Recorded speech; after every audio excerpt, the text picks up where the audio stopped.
Hello everyone, here I am to explain chapter 1 matter in our surrounding. Last video में हमने देखा कि matter जो है वो 3 स्टेट में एग्जिस्ट करता है, सॉलिड, लिक्विड और गैस। हमने ये भी देखा कि सॉलिड, लिक्विड और गैस इन तीनों ही स्टेट में क्या क्या डिफरेंस है। हमने ये भी जाना कि मैटर जो है वो अपनी स्टेट चेंज कर सकता है बाय चेंजिंग इन टेम्परेचर और बाय चेंजिंग इन प्रेशर। तो अगर कोई भी मैटर सॉलिड स्टेट से डायरेक्टली लिक्विड स्टेट में चेंज होता है तो उस प्रोसेस को कहते हैं फ्यूज़न। अगर कोई भी मैटर लिक्विड स्टेट से सॉलिड स्टेट में चेंज होता है तो उस प्रोसेस को हम कहते हैं सॉलिडिफिकेशन। अगर कोई भी मैटर जो लिक्विड स्टेट में है वो गैसियस स्टेट में चेंज होता है तो उसे कहते हैं वेपराइजेशन। ऐसे ही कोई अगर मैटर गैसियस स्टेट में है वो लिक्विड स्टेट में चेंज होता है तो उसे कहते हैं कंडेंशन। अगर कोई मैटर सॉलिड स्टेट में था जैसे कि कपूर, बट वो directly without going in liquid state वो डायरेक्टली सॉलिड से गैसियस स्टेट में चेंज हो रहा है तो उस प्रोसेस को कहते हैं सब्लिमेशन। और अगर कोई भी मैटर जो गैसियस स्टेट में था वो without going in liquid state directly change हो रहा है सॉलिड में तो उसे कहते हैं डिपोजिशन। तो हमने जाना सब्लिमेशन क्या होता है।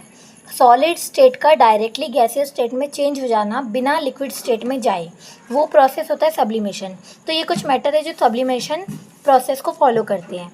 तो जैसे कि कैम्फोर है, नैफ्थलीन बॉल्स हैं, इनको अगर हम एनवायरनमेंट में ओपन रख देंगे तो वो सॉलिड स्टेट में होते हैं, वो डायरेक्टली गैसियस स्टेट में कन्वर्ट हो जाएंगे बिना लिक्विड स्टेट में जाए।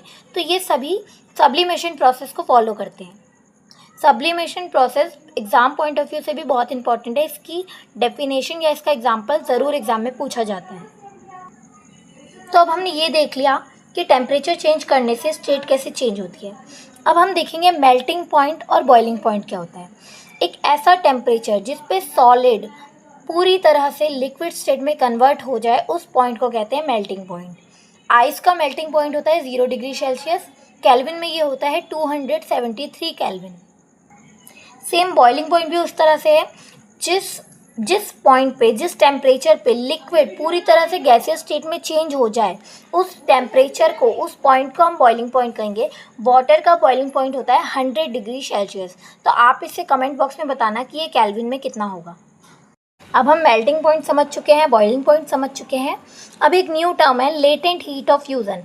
हम फ्यूज़न को समझ चुके हैं, जब सॉलिड लिक्विड स्टेट में चेंज होता है उस प्रोसेस को हम कहते हैं फ्यूज़न। तो latent heat of fusion, latent मतलब छिपी हुई।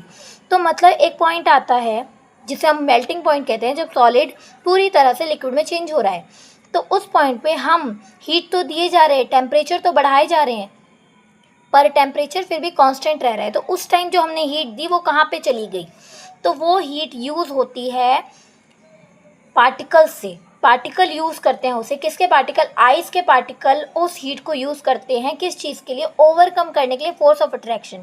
जो सॉलिड के पार्टिकल्स है वो बहुत पास है, वो उस हीट की हेल्प से उस बॉन्ड को तोड़ते हैं और वो लिक्विड स्टेट में आते हैं। तो वो जो हीट है, जो हम टेम्परेचर तो बढ़ाए जा रहे हैं पर हमें टेम्परेचर कॉन्स्टेंट दिख रहा है, तो वो हीट कहाँ जा रही है, to overcome force of attraction.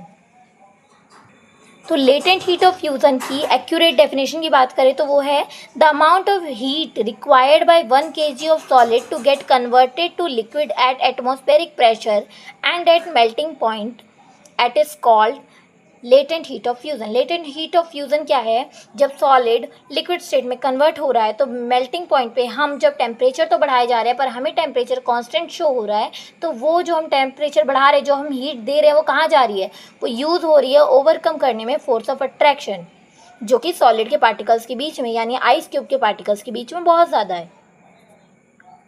Same ऐसे ही latent heat of vaporisation. Vaporisation हम जानते हैं लिक्विड स्टेट का गैसियस स्टेट में चेंज होना, इस प्रोसेस को हम वेपराइजेशन कहते हैं। तो जब लिक्विड गैसियस स्टेट में चेंज हो रहा होता है तो लिक्विड को गैसियस स्टेट में जाने के लिए बॉइलिंग पॉइंट चाहिए।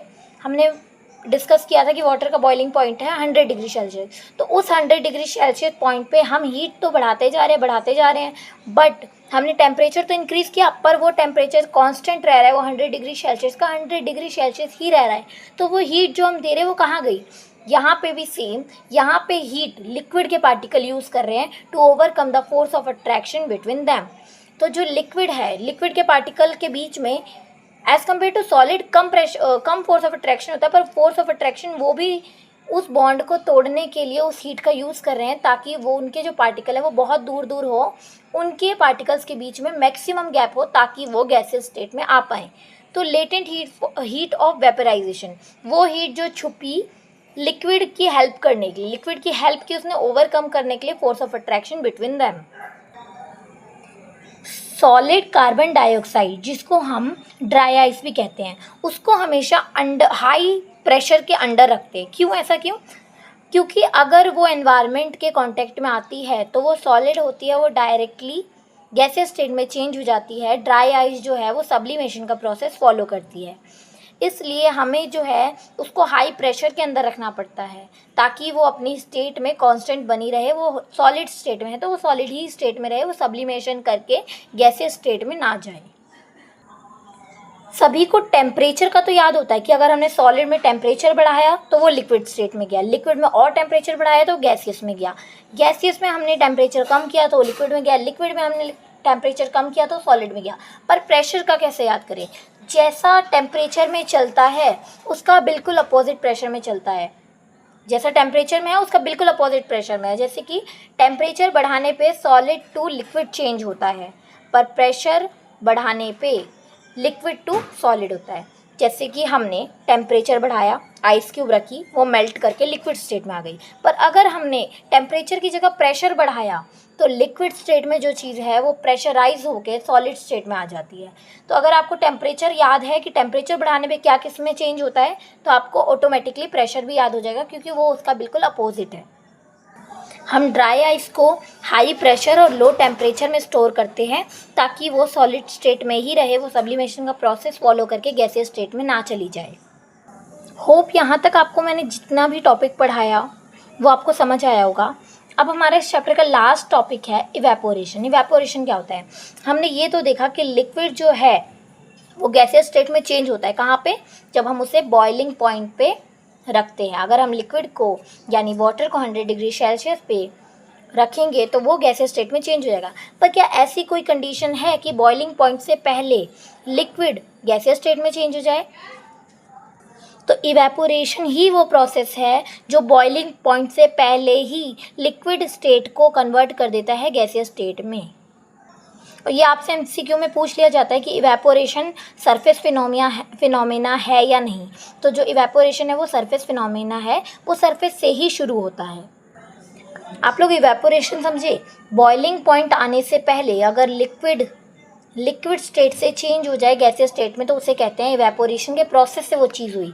जैसे कि हम कपड़े सुखाते हैं, वहाँ पे हमने 100 डिग्री सेल्सियस एनवायरनमेंट में नहीं रखा कपड़ों को, पर वो फिर भी लिक्विड स्टेट जो उसमें वाटर ड्रॉपलेट थी वो चेंज हो जाती है गैसियस स्टेट में। तो कैसे? हमने उसे 100 डिग्री सेल्सियस यानी बॉइलिंग पॉइंट पे तो नहीं रखा, तो वो इवेपोरेशन के प्रोसेस से होती है।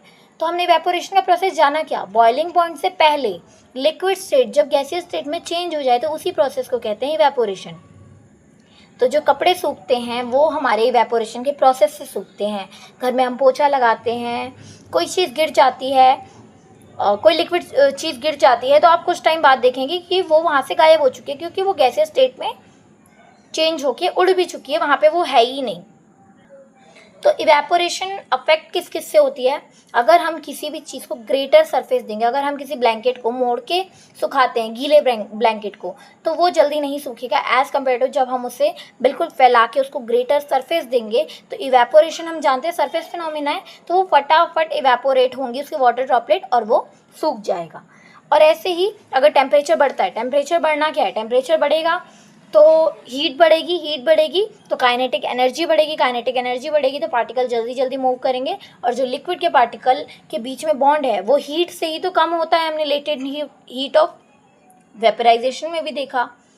और इवेपोरेशन के फैक्टर बहुत इंपॉर्टेंट है, तो इनको बिल्कुल याद रख लेना कि ग्रेटर सरफेस एरिया होगा तो इवेपोरेशन भी बढ़ेगा, अगर टेम्परेचर बढ़ेगा तो इवेपोरेशन भी बढ़ेगा। पर जिस दिन ह्यूमिडिटी कम होगी, ह्यूमिडिटी क्या होती है? ह्यूमिडिटी होती है कि अमाउंट ऑफ वाटर वेपर जो प्रेजेंट है एयर में। तो जिस दिन वाटर ड्रॉप्स एयर में कम प्रेजेंट होंगी उस दिन इवेपोरेशन ज़्यादा होगा, उस दिन कपड़े जल्दी सूखेंगे। आपने भी नोटिस किया होगा कि जो सनी डे होता है उसमें तो कपड़े जल्दी सूख जाते हैं क्योंकि ह्यूमिडिटी उस दिन कम है। पर जिस दिन ह्यूमिडिटी ज़्यादा होती है, एयर में मॉइस्चर ज़्यादा होता है, उस दिन कपड़े जल्दी नहीं सूखते, उस दिन इवेपोरेशन का प्रोसेस स्लो होता है।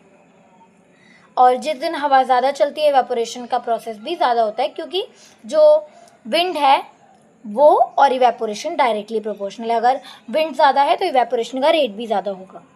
ह्यूमिडिटी हम समझ चुके हैं कि एयर में जो वाटर वेपर है उसका अमाउंट कितना है। एक मोस्ट इम्पॉर्टेंट चीज़, जहाँ पे भी इवेपोरेशन होता है वहाँ पे कूलिंग कॉज होती है। जहाँ पे भी इवेपोरेशन का प्रोसेस हुआ है वो एरिया ठंडा होता है। क्यों? क्योंकि हमने उसको कोई अलग से तो हीट दी नहीं, तो वो अपने आसपास के सराउंडिंग से हीट लेके ओवरकम करता है फोर्स ऑफ अट्रैक्शन, और तभी वो अपनी स्टेट चेंज कर पाता है, लिक्विड टू गैस चेंज हो पाता है। तो जो इवेपोरेशन का प्रोसेस है वो कूलिंग कॉज इसलिए करता है क्योंकि वो सराउंडिंग की पूरी हीट ले लेता है, उसके बाद वो इवेपोरेट होता है। तो सराउंडिंग से जब हीट चली जाएगी तो स्वाभाविक है कि वहाँ पे हीट नहीं है तो क्या होगा, ठंडक होगी, कूलनेस होगी।